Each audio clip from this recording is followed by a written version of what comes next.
If the Nigerian government continues to allow the killing of Christians, the USA will immediately stop all aid and assistance to Nigeria. We're going to do things to Nigeria that Nigeria is not going to be happy about and may very well go into that now disgraced country, guns a-blazing, to completely wipe out the Islamic terrorists who are committing these horrible, horrible atrocities. I'm hereby instructing our Department of War to prepare for possible action. If we attack, it will be fast, vicious, and sweet, just like the terrorist thugs attack our cherished Christians. These are cherished people. These are great people. Leave them alone. Warning, the Nigerian government better move fast before it's too late. If they don't, there's going to be hell to pay. The US President Donald Trump making it an official state policy that he has placed Nigeria as a country of particular interest. With this press conference, it has become very official. A few days ago, it was just a post he made on his social media handle. Now he's on the podium saying it at the White House. It has become official state policy, like already said.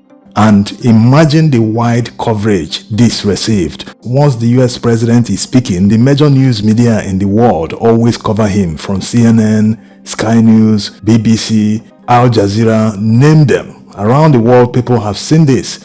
So truly, Nigerians should be worried, not just Tinubu, because this might actually lead to the disintegration of this country. The people in power are not doing anything to unite this country, even at this stage that they are under serious pressure.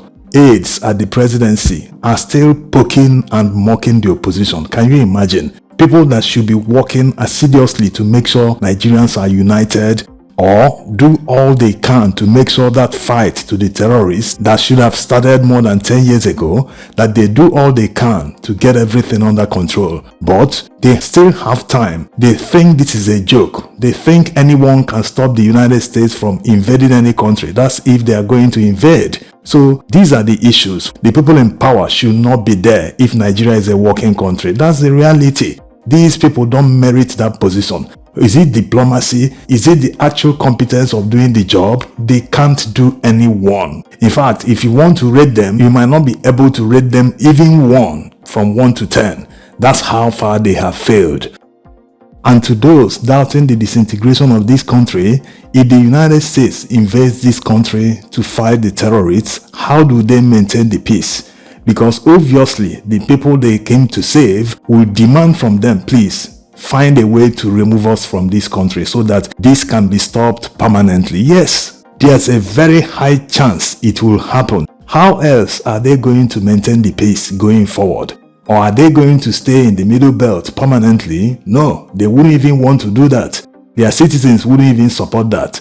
But that's just to tell you that this is a possibility. People are not seeing the bigger picture. And those who in power today feel they will blame someone else or other people if that becomes an eventuality. Yes, but they don't know that the buck, as at this time, stops at their table. It's not a matter of denying. Many of them denying today have in the past mentioned Christian genocide. Yes, starting from Tinubu and many of the people that are denying it today. As a matter of fact, as at 2020 or was it 2021, it was an official government statement that there is Christian genocide.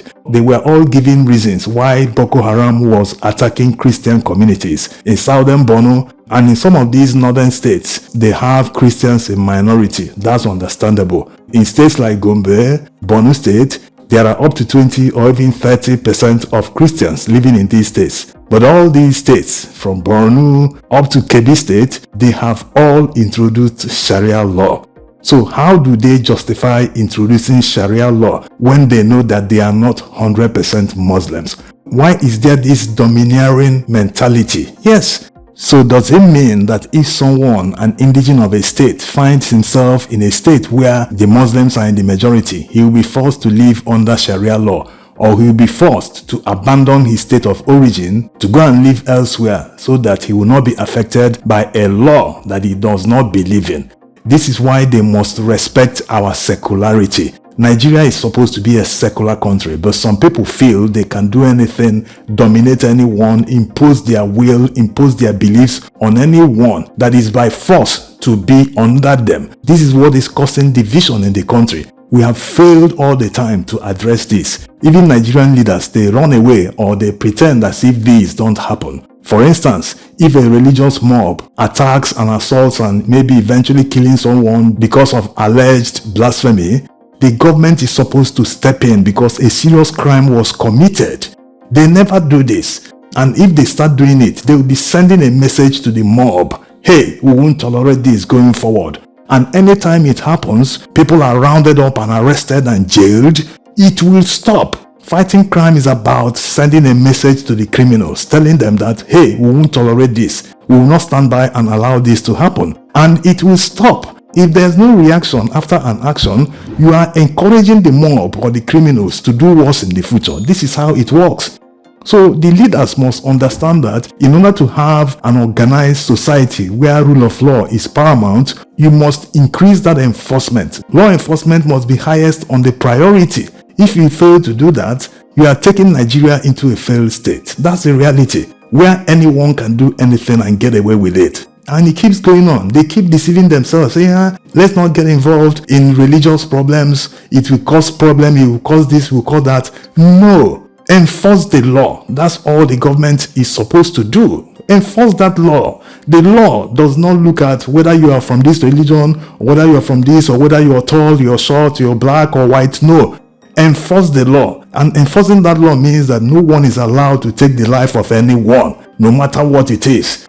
If Donald Trump carries on with this and eventually invades Nigeria, even if he's just bombing or sending in missiles or maybe from drones, however they do it, it might lead to the people at the front lines today facing existential threats, demanding from the United States, hey, you have to remove us from here. That's the only way to permanently stop this.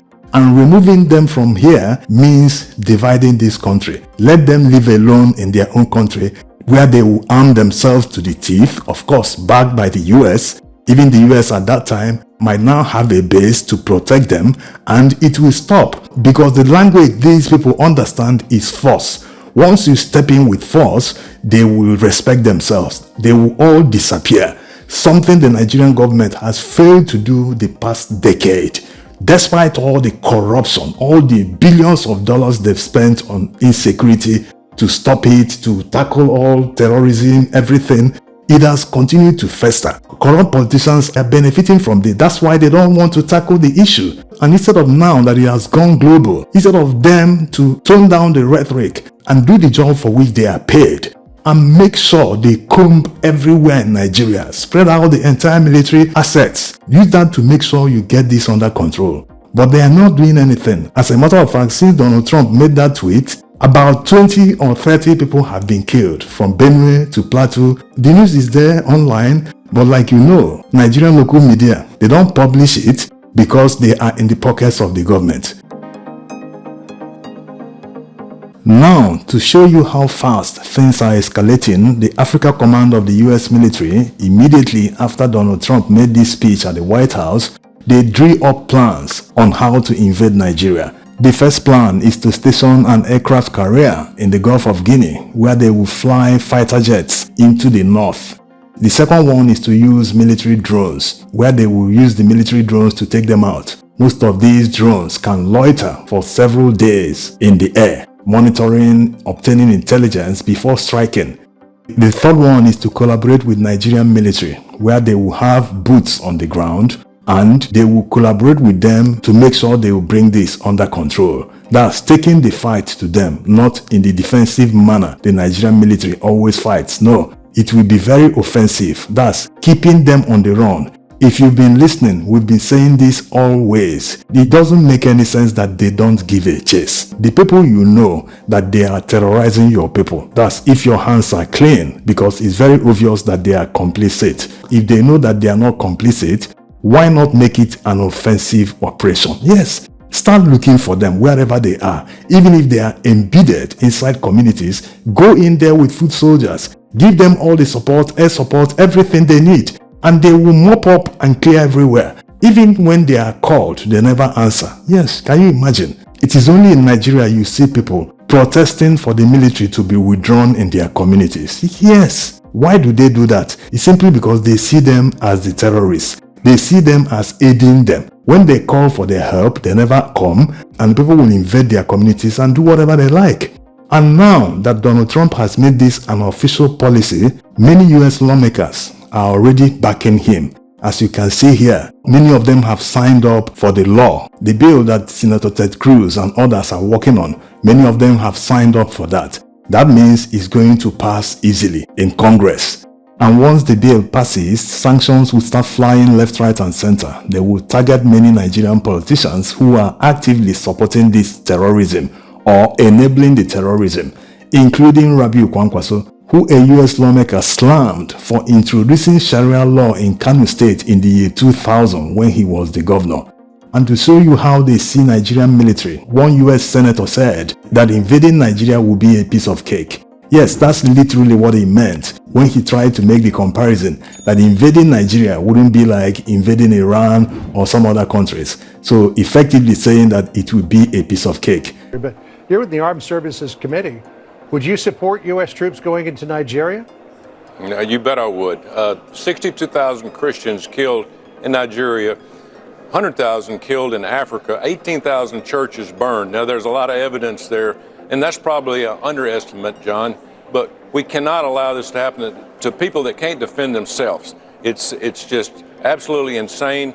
If we need to get involved in something like this, President Trump could end that in a heartbeat. This wouldn't be like going into Russia or China or North Korea or Iran. This would be going and helping innocent people that would be able to take back over their country. It's a shame something like this happened, but we can't overlook it. We can't underestimate it. Yep.